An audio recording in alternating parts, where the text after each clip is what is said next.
ఓం నారాయణ ఆది నారాయణ. ఓం నారాయణ ఆది నారాయణ ఛానల్ను ఆదరిస్తున్న గురు బంధువులకు స్వాగతం, సుస్వాగతం.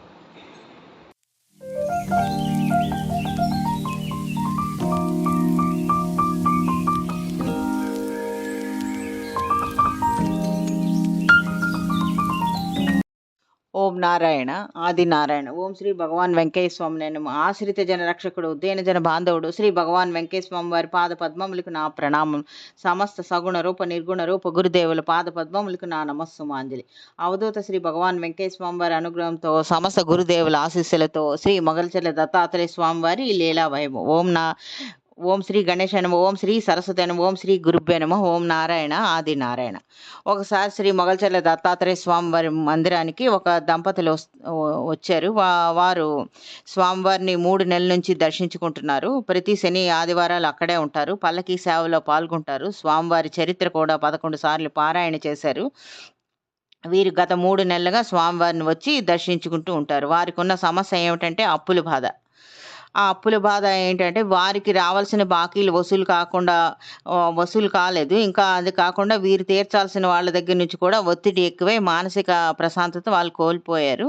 దానితో ఎవరో వాళ్ళకి వెల్ విషర్స్ చెప్తే, ఇక్కడ మొగల్చెర్ల దత్తాత్రేయ స్వామివారి మందిరానికి వెళ్ళండి, మీ సమస్యలు తీరుతాయని చెప్పారు. దాంతో వాళ్ళు శ్రేయోభిలాషులు చెప్పిన మాట ప్రకారం ఇక్కడికి మొగల్చెర్ల దత్తాత్రేయ స్వామివారి మందిరానికి వచ్చారు. 3 నెలల నుంచి వస్తూ ఉన్నారు. కానీ వారి సమస్య తీరలేదు అనే బాధ వారికి ఉందన్నమాట. అదే విషయాన్ని నాగేంద్ర ప్రసాద్ గారిని కలిశారు. ఒకసారి వచ్చినప్పుడు కలిసి చెప్పారు, మేము గత 3 నెలల నుంచి వస్తున్నాము, కానీ మా పరిస్థితిలో ఏమీ మార్పు లేదు. ఇలాగ మాకు ఆర్థికమైన ఇబ్బందులు ఉన్నాయి. అప్పుల బాధ నుంచి బయటపడే మార్గం స్వామివారు చూపిస్తే బాగున్ను అని అందమన్నమాట. మాకు రావాల్సిన బాకీలు వసూలు కాకపోగా మేము తీర్చాల్సిన వాళ్ళ దగ్గర నుంచి మాకు ఒత్తిడి ఎక్కువగా ఉందని ఆమె నాగేంద్ర ప్రసాద్ గారితో చెప్పిందనమాట.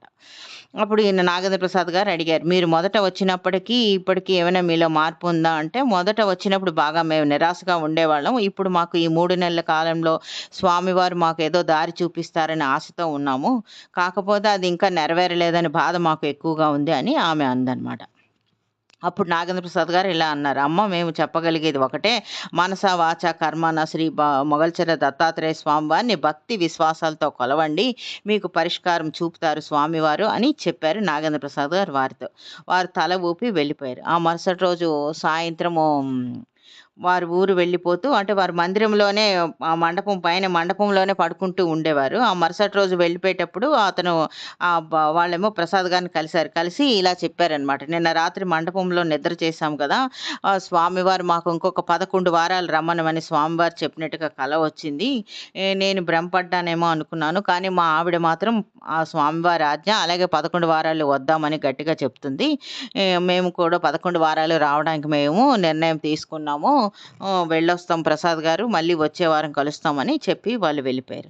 3 వారాలు గడిచాయి. ఆ రోజు శనివారం, అంటే 3 వారాలు వచ్చి స్వామివారిని సేవించుకుంటూ వారు వెళ్తున్నారనమాట. పల్లకి సేవలో పాల్గొంటూ శని ఆదివారాలు అక్కడ ఉండి వెళ్తున్నారు. 3 వారాలు గడిచిన తర్వాత ఆ రోజు శనివారం పల్లకి సేవ ఇంకొక 2 గంటల్లో ప్రారంభమవుతుందనగా ఆ దంపతులు ఈ ప్రసాద్ గారి దగ్గరికి వచ్చారు.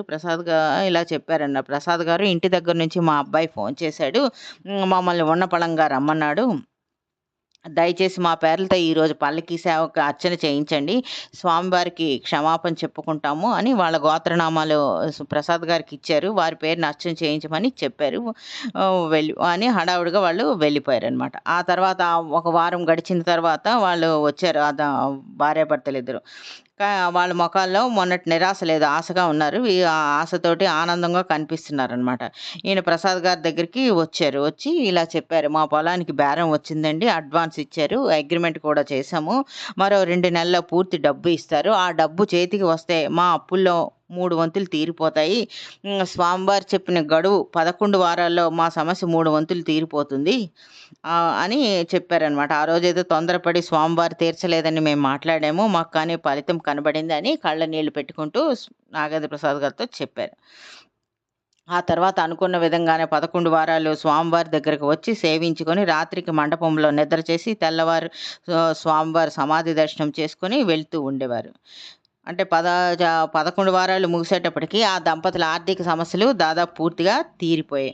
అప్పటి నుంచి వారు ప్రతి నెల మొదటి 3వ శని ఆదివారాలు స్వామివారి సన్నిధిలో ఉండడం నియమంగా పెట్టుకొని శ్రీ మొగల్చర్ల దత్తాత్రేయ స్వామివారిని వారు సేవించుకుంటూ వస్తున్నారు. ఓం నారాయణ ఆది నారాయణ.